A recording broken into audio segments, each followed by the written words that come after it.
नमस्कार, मैं हूं आपके साथ मनीषा डिंडोरिया। स्वागत है आप सभी का हमारे चैनल में। देखिए, उत्तर प्रदेश चुनाव आने वाले हैं। हर एक पार्टी की तरफ से उनके कैंडिडेट्स की लिस्ट भी जारी की जा रही है। ऐसे ही अखिलेश यादव ने अपनी जो पहली लिस्ट जारी की थी उसमें आजम खान, जो कि अभी जेल में हैं, और उनके बेटे को टिकट दी गई थी। तो देखिए, गुंडा और माफिया राज जो चला करता था सपा सरकार में, वो उन्होंने पहली ही लिस्ट में दिखा दिया कि हाँ, वो इस बार भी गुंडा और माफिया राज लेके आएंगे। और देखिए, ऐसे ही गुंडे और माफियाओं की जो लिस्ट में नाम शामिल है, उनके दूसरे लिस्ट में भी वही नजर आया है। चाहे वो नाहिद हसन हो, जो कि किराना में हिंदुओं का पलायन करने में जिनका सबसे बड़ा हाथ रहा था, और वहीं शफीकुर रहमान, जो कि हिंदुस्तान पर जो है अनाप शनाप बयान देते रहते हैं। ऐसे ही तमाम नाम जो है सपा की लिस्ट में देखे गए हैं, जिन पर मुकदमे दाखिल हुए हैं और उनका जो नाम है माफिया और गुंडे राज में लिया जाता रहा है। देखिए, मेरे साथ इस वक्त पवन त्यागी जी है, राजनीतिक विश्लेषक हैं ये। इनसे हम बातचीत करेंगे। सर, अभी चुनाव आने वाले हैं। समाजवादी पार्टी की तरफ से जो लिस्ट जारी हुई है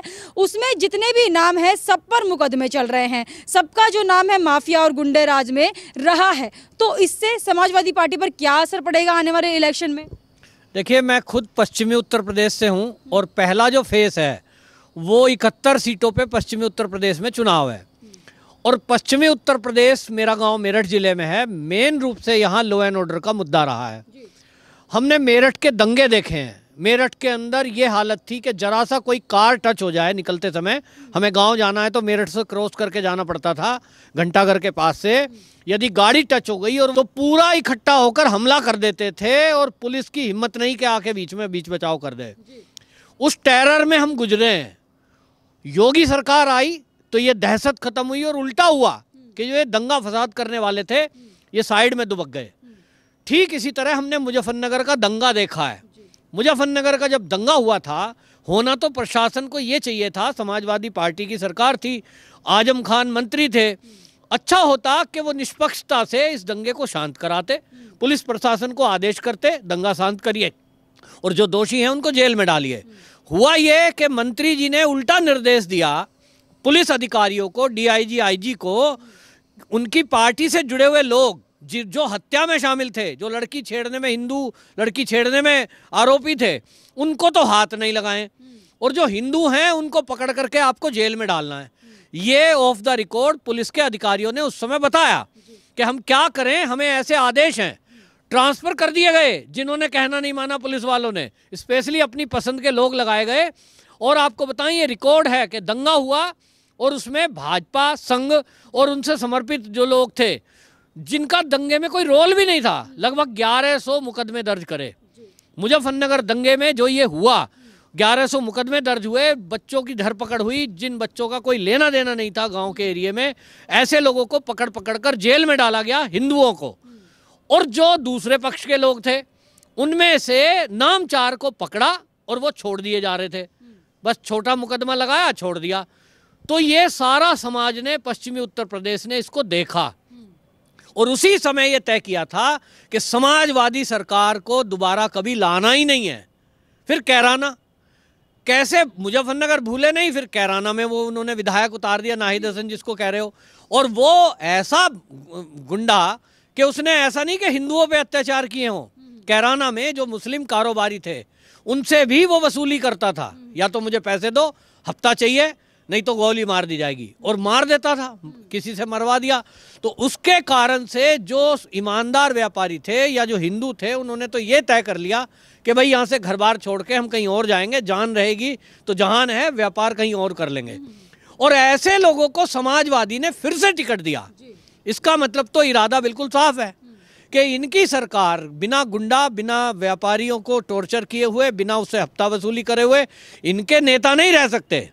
तो जब इन्होंने तय कर दिया, और ये जो लिस्ट आई है इसको लेकर आप देखिए, पहली सूची जैसे ही जारी होती है पूरे हिंदू समाज में आक्रोश हुआ।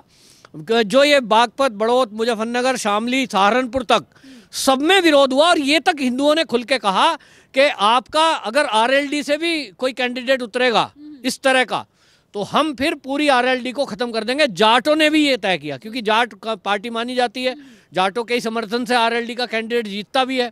लेकिन उस पूरी जाट बेल्ट ने ये तय किया कि ऐसी पार्टी, अगर जयंत चौधरी इंडिपेंडेंट खड़ा हो जाता तो वो बहुत सीटें ला सकता था, लेकिन आज की डेट में 16-17 कैंडिडेट हैं, 2 या 3 सीट लाएगा मुश्किल से। उसका कारण यही है कि समाजवादियों के साथ मिल गया, जो मुजफ्फरनगर के लिए, कैराना के लिए दोषी हैं। और सूची बता रही है कि समाजवादियों के पास ना तो देशभक्त लोग हैं, ना पढ़े लिखे लोग हैं, ना कोई डॉक्टर इंजीनियर हैं, उनके पास बढ़िया चरित्र के लोग नहीं हैं, केवल और केवल आपराधिक प्रवृत्ति के लोग ही उनके पास पार्टी में हैं। अखिलेश यादव ने पता नहीं चुनाव के पहले उनसे कुछ ले लिया है या उनको वादा कर दिया है कि उनका टिकट काट ही नहीं रहा है। दूसरी सूची आई, आजम खान जी का आपने नाम लिया, आजम खान मंत्री रहे, अभी तो जेल में है। उनका बेटा आया है, 50 से अधिक उस पर मुकदमे हैं, तो पिता पे 100 से ऊपर मुकदमे हैं। ऐसे ऐसे व्यक्तियों को टिकट देना क्या मजबूरी है भाई, कि आपके पास और कोई है ही नहीं। ये बाप बेटा, एक तो परिवारवाद, और परिवारवाद अखिलेश यादव भी कर रहा है कि केवल परिवार में चाचा भतीजा मिलकर जो कुछ कर लें, पहले अलग हो गए फिर मिल गए, वहां चलता ही केवल एक आदमी का है, अखिलेश, और उनके पास गुंडे मवालियों के अलावा और कोई है नहीं। जो अखिलेश यादव योगी आदित्यनाथ को ये बोल रहे हैं कि ये तो साधु है, मठ में बैठे, ना तो इसको पढ़ाई लिखाई आती है, ना लैपटॉप चलाने आता है, वो अखिलेश यादव जो ऑस्ट्रेलिया से पढ़ के आए हैं, वो अभी हाजिज तस्लीम, सलमान कुरैशी और ये शफीकुर रहमान जैसे लोग जो कि बयान देते हैं भारत के खिलाफ, हिंदुस्तान के खिलाफ, जो हिंदुस्तान के खिलाफ बोल रहा है, आप उनको टिकट दे रहे हैं? क्या इनके पास नेताओं की कमी है? आजम खान जो आज भी जेल में बंद है, उनको टिकट दे रहे हैं? क्या इनके पास पढ़े लिखे नेताओं की कमी है? किस बात की कमी रह गई है अभी समाजवादी पार्टी में, जो कि गुंडे माफियाओं को अभी तक बचाने की कोशिश कर रहे हैं? देखिए, जहां तक वो योगी आदित्यनाथ जी की बात करते हैं, योगी आदित्यनाथ जी भगवाधारी संत हैं, और मैं तो कहता हूं जरा सोशल मीडिया पे अखिलेश यादव जी देखें, उनकी डिग्री तो पूरी हुई नहीं है। वो जो पढ़ने गए थे ना, वो वहाँ मौज मस्ती करने गए थे, विदेश में पापा के पैसे से कमाया हुआ पार्टी का पैसा था, भेज दिए। वो कहते हैं विदेश पढ़ने गए हैं, लेकिन इतिहास देख लीजिए, हमने पता लगाया, जो पत्रकार मित्र हैं ऐसे, उनकी डिग्री पूरी नहीं हुई, तो घूमने गए थे, घूम के आ गए। अब रही बात, बाबा जी को चैलेंज करते हैं। बाबा जी योगी आदित्यनाथ जितना टेक्निकली अपडेट रहते हैं, वो अखिलेश यादव भी नहीं जानता होगा। जो गोरक्षनाथ पीठ है, उसके अंडर कितने विद्यालय चलते हैं, कितने चिकित्सालय चलते हैं, अनाथालय चलते हैं, और एक बहुत बड़ा, अपने आप में बहुत बड़ा एक इंस्टीट्यूशन है वो, मंदिर मठ नहीं है वो खाली। और उसका संचालन योगी आदित्यनाथ जी 18 साल की उम्र से करते आए हैं, बीएससी पढ़े लिखे हैं। और योगी आदित्यनाथ जी ने बीएससी जो करी है, ना उनके पिता की सिफारिश थी, ना उन्होंने नकल की है। अखिलेश जी का तो हमें पता ही है क्या हालत है। तो रही बात ये, किसी का इस तरह से अगर वो अपमान करते हैं, तो ये संपूर्ण हिंदू समाज और संपूर्ण संत समाज का अपमान है। तो उनकी आदत में है, उनके पिता ने राम भक्तों पर गोली चलवाई थी, साधुओं पर लाठियां चलवाई थी, गेरवे वस्त्र को उन्होंने देखते ही पुलिस को आदेश कर रखा था कि कोई भगवाधारी दिख जाए पकड़ के जेल में ठूस दो। ऐसी जेलों को ठूस दिया गया था, स्कूल विद्यालय जेल में तब्दील कर दिए गए थे, लाखों लोगों को उन्होंने मारा पीटा है। तो अखिलेश यादव के कल्चर में है कि संतों का अपमान कैसे करें, हिंदुओं का अपमान कैसे करें।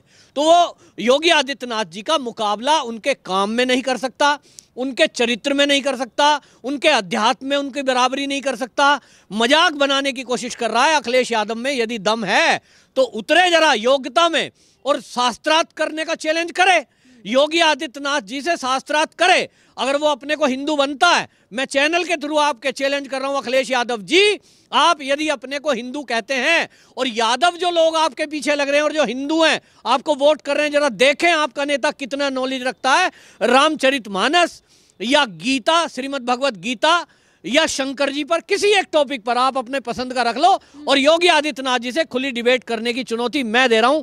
आप अगर 5 मिनट भी टिक जाएं, आपको कोई नॉलेज नहीं है, ना हिंदू समाज से कुछ लेना देना है, ना हिंदू संस्कृति से कुछ लेना देना है, और उसके नष्ट भ्रष्ट करने के लिए आपने पार्टी की जो सूची है उसमें ऐसे लोगों को डाल रखा है जो गाय का भक्षण करते हैं, गाय को मारते थे। ये तो बाबा जी की सरकार आ गई तो आज गौ हत्या रुक गई है, कानून कठोर बन गया है, वरना तो गाय दिखती कहां थी। आज कुछ लोग गाय को मुद्दा बना रहे हैं, समाजवादी पार्टी के लोग भी वीडियो बना लेते हैं, देखिए एक खेतों में गाय जा रही हैं। अरे भैया, ये आज गाय जिंदा हैं योगी आदित्यनाथ जी की वजह से, और गौ माता के शरीर में 84 कोटि देवी देवताओं का वास है।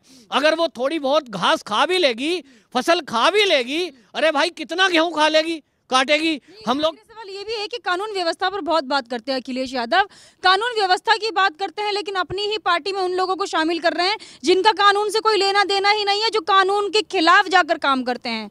तो किस कानून की बात कर रहे हैं? देखिए, कानून व्यवस्था अखिलेश शासन में किस तरह की थी हमने देखा है। बहन बेटियां दहशत में थी, स्कूल से घर जाते समय, घर से स्कूल आते समय। मैंने जैसे मुजफ्फरनगर का उदाहरण दिया, वो यही तो केस है। लड़कियां छेड़ते थे लड़के, और भाई ने अगर टोक दिया तो उसकी हत्या कर दी। इस तरह की दहशत थी। आपको बता दूं, उत्तर प्रदेश की बहुत सारी लड़कियां उत्तर प्रदेश छोड़कर, पश्चिमी उत्तर प्रदेश खास तौर पर, इसको छोड़कर दिल्ली एनसीआर में जाकर कमरा किराए पर लेकर पढ़ाई कर रही थी। गृह मंत्री अमित शाह जी ने इसका जिक्र किया मेरठ के दौरे में। उन्होंने कहा कि मैं पास में रहता था, 2013 में दिल्ली में लड़कियों ने देखा, मुझे झंडारोहण के लिए बुलाया, तो वहां पता लगा ये तो मेरठ की हैं। उनसे पूछा, बेटी तुम यहाँ क्या कर रही हो? कॉलेज तो वहां भी है। उन्होंने कहा कॉलेज है, लेकिन गुंडागर्दी इतनी है कि हम घर से बाहर नहीं निकल सकते। तो ये हालत लॉ एंड ऑर्डर का था। दूसरी, लूट और हत्याओं का था। गुंडागर्दी इतनी थी कि थानों में बदमाशों का अड्डा बना हुआ था, और थाने जो इंचार्ज थे एसएचओ, मैंने खुद देखा है कि वो, उनकी हिम्मत नहीं थी कि समाजवादियों के खिलाफ कोई कार्रवाई कर सके। असहाय बैठ जाते थे, और यादव थानों के इंचार्ज बना दिए गए थे, जिनकी पहुंच चाचा जी तक होती थी या अखिलेश तक होती थी। वो थाने के इंचार्ज होते थे, कुछ करें या ना करें, और इसलिए बदमाशी हुई, वसूली होती थी और बदमाशी चलती थी, जिसके कारण से पूरे उत्तर प्रदेश में अपराधों का ग्राफ सबसे ऊपर बढ़ा। आज योगी जी आए हैं तो रेप की घटनाओं में 55% गिरावट आई है, अपराधों में 70% तक गिरावट आई है। छुटपुट चीजें बची हैं। ये इस बार योगी जी सत्ता में आएंगे, फिर से ठीक करेंगे। और ये मैं बता दूं, पुलिस या सिस्टम को ठीक करने में आज की डेट में, मैं आपको व्यक्तिगत रूप से मैं अपने साथ घटना बता रहा हूं। रात के 12 बजे मेरी गाड़ी पानी में फंस गई थी, गड्ढे में। पुलिस को कॉल की मैंने 112 नंबर को, देखने के लिए। मुझे लगा पुलिस तो आएगी नहीं, गाड़ी फंसी है, इसमें कोई अपराध तो है नहीं। 5 मिनट घड़ी में देख के हुआ नहीं होगा, मेरे पास 2 जिप्सियां आई। पुलिस वालों ने, बेचारों ने, सिपाहियों में, बारिश ने भीगते हुए, बारिश चल रही थी अभी 23 तारीख में, बारिश में भीगते हुए मेरी गाड़ी को निकलवाने में मेरी रात को 12 बजे मदद की। ये है लॉ एंड ऑर्डर, कि आप मुसीबत में हैं तो पुलिस आपकी मदद के लिए तैयार है। पहली बार बाबा जी के शासन में पुलिस ने लोगों के घरों में दवाई पहुंचाई। एक पत्रकार थी मेरी जानने वाली, उसके घर में सिलेंडर खत्म हो गया था लॉकडाउन में, गैस का सिलेंडर पहुंचाया, खाना पहुंचा रहे हैं। ऐसा पुलिस से कोई कल्पना समाजवादियों के शासन में कर ही नहीं सकते थे। तो ये लॉ एंड ऑर्डर की स्थिति योगी आदित्यनाथ जी के शासन में जो बेहतर हुई है, इससे अखिलेश यादव बौखलाए हैं, क्योंकि लॉ एंड ऑर्डर पश्चिमी उत्तर प्रदेश में एक प्रमुख मुद्दा है। जी, बहुत बहुत धन्यवाद आपका सर।